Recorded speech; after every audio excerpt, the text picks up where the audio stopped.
Kira. Dah tak lagi.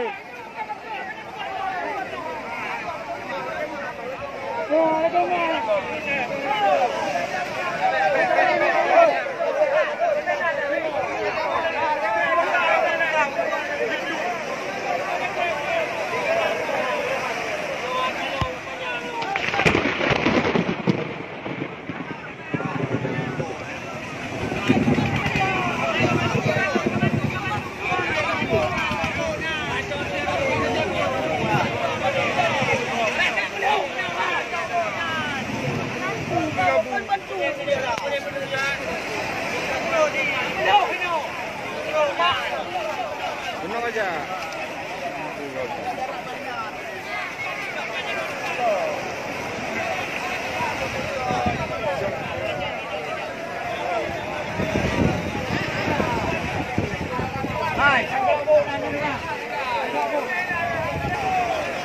Bang, lekan mah lekat bang Han, nanti ke tempat tahu